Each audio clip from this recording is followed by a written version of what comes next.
고대 그리스의 철학자 엠페도클레스는 만물의 기본 요소이며 모든 물질은 물, 공기, 불, 흙, 네 가지 원소로 이루어져 있다고 주장했습니다. 이 사원소설은 근대 이전까지 서양 과학을 지배하는 기본 원리로 인정받았고 지구상의 모든 물질을 만들고 있는 고체, 액체, 기체 세 가지 상태를 반영할 수 있죠. 그렇다면 나머지 불을 대응하는 것은 무엇일까요? 일반적으로 얼음이라는 고체에 높은 온도를 가하면 고체는 액체로 변했다가 다시 기체 상태로 변한다는 사실 다들 잘 알고 있을 겁니다. 그런데 여기서 그치지 않고 기체에 계속해서 높은 에너지를 가하면 이온과 전자가 뒤섞여 또 다른 물질로 변하는데요. 높은 에너지, 즉 불을 대응하는 제4의 물질을 플라즈마라고 할 수 있습니다. 기체를 계속해서 가열하면 주변으로부터 너무 많은 에너지를 흡수한 전자가 원자로부터 분리되면서 원자, 전자, 이온화된 분자, 그리고 라디칼이 제각각 자유롭게 움직이는 플라즈마 상태가 되는 것이죠. 플라즈마는 천의 얼굴을 가지고 있습니다. 첫 번째는 높은 전기 전도도. 양이온과 전자가 분리되어 있기 때문에 전류가 쉽게 흐르며 초고온의 플라즈마의 경우는 전기 전도도가 무한대에 가깝다고 하고요. 두 번째는 플라즈마 상태의 입자들이 전기장과 자기장에 민감하게 반응한다는 건데요. 이 과정에서 자연의 신비롭고 아름다운 빛의 현상이 발생하기도 한답니다. 그건 잠시 후에 확인해 보고요. 플라즈마에 대해 좀 더 알아보죠. 첫 번째는 자연 현상에서 볼 수 있는 우주 플라즈마. 우주에서는 거의 모든 물질, 즉 암흑 같은 빈 공간이 사실은 텅 비어 있는 것이 아니라 99% 이상 플라즈마로 이루어져 있다는 건데요. 수억 년간 꺼지지 않는 태양 에너지의 원리도 수소의 원자핵이 충돌하는 과정에서 핵이 융합하여 긴 세월 동안 빛과 열을 방출하는 것이죠. 자연의 신비로움을 선사하는 빛의 향연. 그 주인공은 바로 오로라입니다.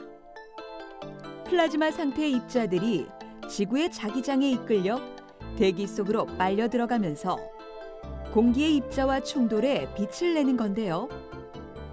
이 역시 태양의 플라즈마 덕분에 나타나는 현상이죠. 지구 곳곳에서 초당 100회 정도 일어나고 있는 번개도 대기 중에서 발생하는 방전 현상의 일종으로서 습기를 머금고 있던 구름이 상승 기류를 만나 분리되어 전자들이 만들어지고 이때 실처럼 가느다란 형태, 즉 번개가 발생하는 것이라고 합니다. 자연의 플라즈마가 아닌 사람이 인공적으로 만드는 플라즈마도 있습니다.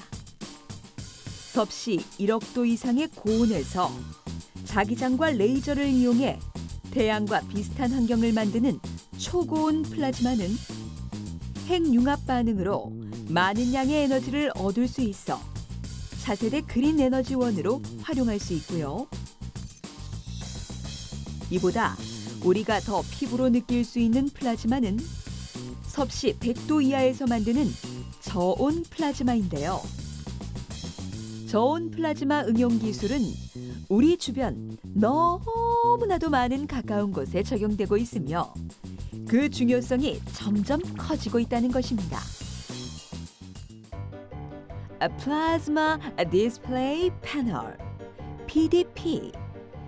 큰 화면에도 불구하고 두께는 매우 얇아 벽걸이 텔레비전에 적합한 PDP는 플라즈마에서 나오는 자외선을 이용하여 화면을 구현하는 원리인데요. 일정한 간격으로 배치된 작은 유리관에 가스를 채워넣고 앞뒤로 전극과 형광물질을 넣은 후 전극에 전압을 가하면 가스가 플라즈마 상태로 바뀌면서 우리가 눈으로 볼 수 있는 빨강, 파랑, 녹색의 가시광선을 방출하게 되는 것이죠. 또한 형광등은 양 끝에 있는 필라멘트에서 열전자가 방출되고 이 방출된 열전자가 형광등 내에 있는 기체와 충돌해 플라즈마를 형성하는데요. 이 과정에서 빛을 내는 것입니다. 네온사인과 LED 역시 플라즈마 상태로부터 방출되는 가시광선을 이용한 것이라고 볼 수 있죠. 우리의 식탁 위에서도 플라즈마는 활약하고 있습니다. 플라즈마는 유기물 분해와 살균 작용이 뛰어나 식품의 잔류 오염물질을 제거하는 데 탁월하기 때문인데요. 농약 처리한 채소와 과일을 플라즈마 장치에 약 3분간 넣어둔 결과 80에서 90% 이상 농약이 분해된 것으로 나타났고요. 식품에 플라즈마를 조인 뒤 헬륨가스로 포장한 경우真空 포장보다 곰팡이균 번식이 적고 운반 온도도 조금 높일 수 있어 포장 온도를 낮추는 데 드는 에너지 절감 효과도 얻을 수 있습니다.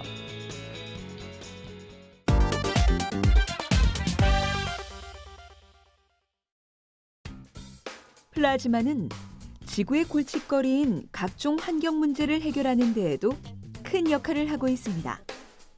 공기청정, 오폐수나 녹조, 적조, 오염된 토양 등을 정화하는 능력이 탁월해 실내용 공기청정기와 플라즈마 정수기 등의 다양한 가전제품에도 응용되고 있죠. 그 중에서도 특히 국가 문제로까지 대두되고 있는 녹조, 적조 제거의 새로운 해결책으로 플라즈마가 급부상하고 있습니다. 현재까지는 녹조와 적조를 제거하기 위해 가장 대중적인 방법으로 황토 살포를 실시하고 있는데요. 황토의 미세한 입자가 적조와 녹조에 달라붙어 바닥에 함께 가라앉는 것으로 크게는 70에서 80%의 방제 효과를 얻고 있지만 문제는 황토를 남용할 경우 퇴적층에 쌓여 저소에 사는 생물들과 해조숲이 교란되어 2차 환경 문제를 유발할 수 있다는 점입니다. 이러한 문제점을 해결할 수 있는 장치, 바로 플라즈마를 이용한 녹조 제거 시스템입니다. 플라즈마에서 발생되는 자외선과 활성 라디칼을 이용하여 오염물질을 직접 살균하는 원리인데요. 특히 OH 라디칼이라고 하는 이 활성 라디칼은 산화력이 매우 뛰어난 산소 음이온계 천연 물질로서 인체에 무해하고 스스로 활발하게 반응을 일으켜 살균과 소독작용을 한다고 하는데요. 이러한 라디칼은 플라즈마 상태에서 생성되기 때문에 어떻게 보면 플라즈마는 이 라디칼을 얻기 위한 수단이라고 할 수 있는 것이죠. 자외선은 파장대역이 짧기 때문에 강한 에너지를 가지고 있어서 유기물이나 그런 것들을 이제 분해하는 역할을 합니다. 또 그 활성 라디컬 같은 경우도 산소와 수소와 관련된 활성종들이 이제 발생을 하게 됩니다. 이러한 활성종들은 잘 아시는 것처럼 과산화수소와 같은 것처럼 살균력을 가지고 있기 때문에 이 UV에 의한 그 유기물의 분해와 활성종에 의한 그 살균 두 가지 효과를 같이 가지면서 물을 정화할 수 있습니다. 플라즈마 수처리 장치는 녹조뿐 아니라 하수나 폐수 등 물과 관련된 모든 환경에서 활용할 수 있습니다. 응용 분야에 따라 크게 두 가지 형태로 분류되는데요. 먼저 가정이나 공장처럼 하수가 관을 타고 배출되는 시스템에서는 배관에 플라즈마를 발생하는 전극을 꽂아 정화하는 방식으로 이루어집니다. 관을 흐르는 물이 자연스럽게 플라즈마의 영향을 받아 살균되는 것이죠. 그런데 한 가지 의문점이 생기지 않나요? 앞서 플라즈마의 발생 원리에서는 기본적으로 기체를 가열해야 플라즈마가 발생한다고 했는데 이 장치에서는 기체가 아닌 물속, 즉 액체 상태에서 곧바로 플라즈마가 발생한다는 겁니다. 기체의 단계를 건너뛰어도 플라즈마가 만들어질 수 있는 걸까요? 저희가 이제 가지고 있는 기술은 이 물 안에서 이제 기체를 주입하지 않고도 플라즈마를 발생시킬 수 있는 이 이제 모세관 전극이 핵심 기술입니다. 액체 안에 전압을 흘리게 되면은 저희가 만든 전극 구조 안에서 그 액체가 순간적으로 가열이 돼서 수증기 상태인 기체 상태로 전환이 됩니다. 기체 상태를 뛰어넘고 넘어가는 거죠. 하지만 비순환 플라즈마 수처리 장치는 치명적인 한계가 있습니다. 배관의 크기와 배관에 꽂을 수 있는 전극의 개수가 한정돼 있기 때문에 많은 양의 물을 처리하기에는 부적합하다는 것. 그러니까 강이나 호수, 바다와 같이 무한정의 물을 대응하는 데는 한계가 따르는 것이죠. 그래서 이러한 환경에 맞춰 업그레이드한 형태가 바로 순환형 플라즈마 장치입니다.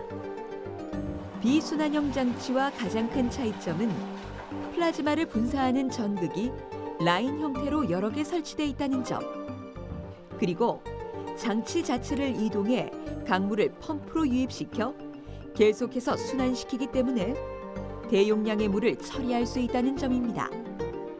바로 녹조와 적조를 제거하는 데 적합한 시스템이죠.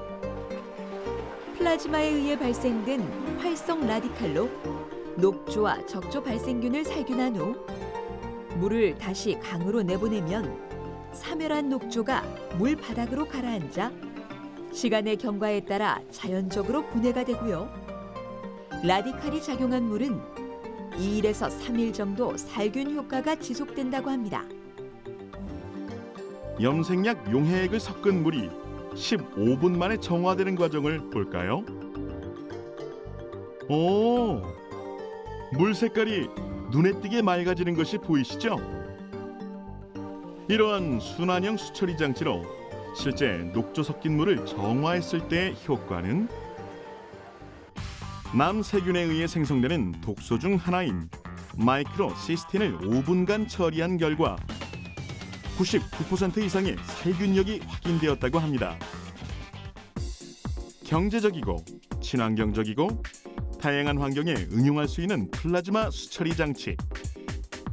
환경을 정화하는 녹색 기술로서의 활약을 기대해 봅니다.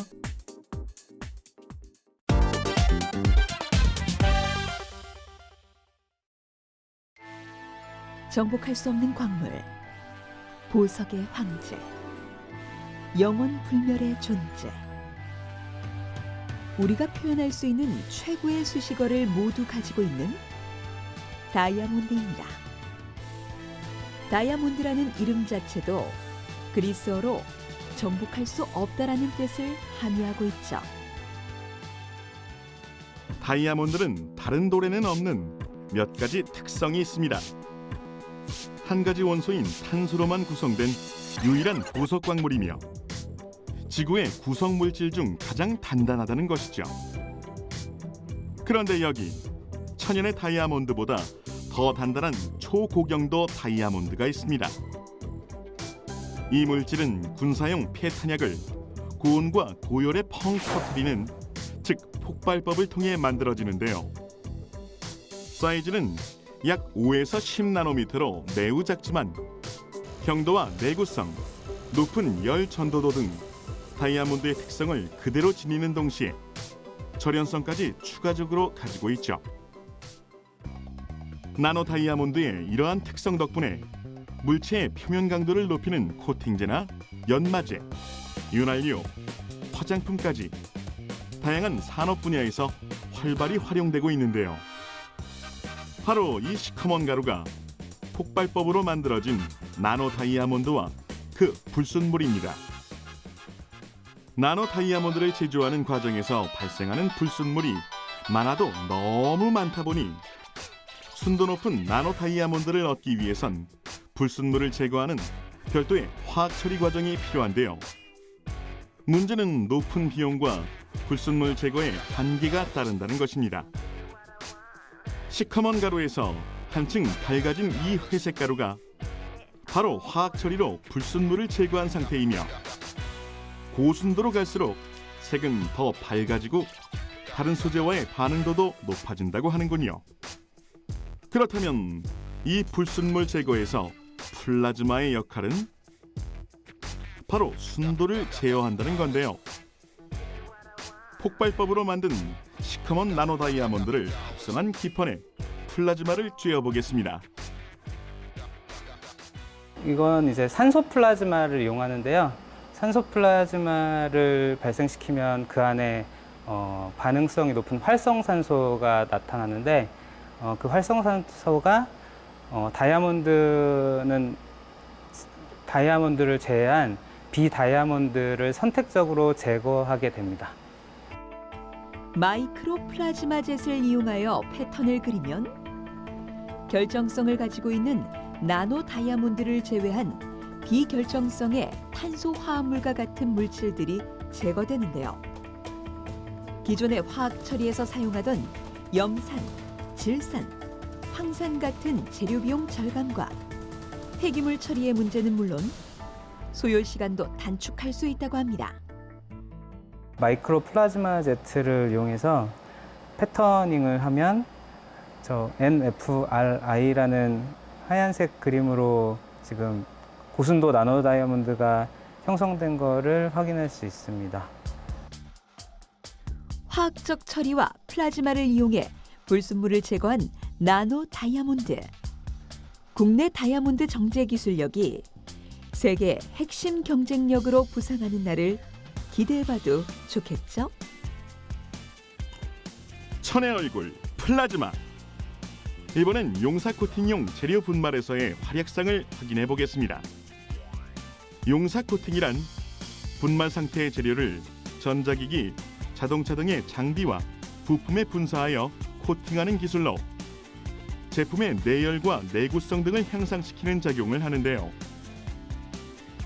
그런데 분말이 5에서 25 마이크로 정도로 미세할 경우 유동성이 떨어지면서 분말끼리 엉겨붙고 뭉치게 되어 제품에 분사했을 때 내구성을 떨어뜨리는 상황이 발생합니다. 이러한 분말에 플라즈마를 처리하면 높은 열과 풍부한 라디칼이 용사 분말의 유동성을 향상시켜 분말이 표면에 뭉치지 않고 균일하게 안착할 수 있는 것이죠. 광선검처럼 빛나는 플라즈마 빛이 보이시죠? 플라즈마의 파워가 높을수록 라디칼이 많이 생성되어 짧은 시간에 대량의 용사 분말을 처리할 수 있고요. 이렇게 플라즈마를 쬐는 용사 분말은 표면상에 균일한 코팅층을 이룬다고 합니다. 기존의 용사 분말을 사용하게 되면 어떤 장비의 내벽을 코팅한다고 쳤을 때 그 면적이 뭐 1m 바이 1m 정도를 뭐 1시간 안에 처리했다라고 치면 저희 분말을 사용하게 되면 그보다 훨씬 단축해서 몇 분 안에 이제 코팅층을 형성할 수 있고 기존 코팅층보다 더 치밀하고 섬세한 코팅층을 형성할 수 있는 기술이 되겠습니다. 용사 분말은 금속, 세라믹, 합금 등 여러 가지 재료가 있지만 이번 연구에서는 알루미나와 지르코니아와 같은 세라믹 계열을 대상으로 코팅 상태를 관찰 중인데요. 반도체 내벽, 자동차 외벽, 항공, 선박 등 내마모성이 심한 산업 분야에 적용할 시 안정성과 수명을 높일 수 있다고 합니다. 무한 청정 에너지이자 꿈의 에너지. 플라즈마는 인류의 미래를 책임질 소중한 선물입니다.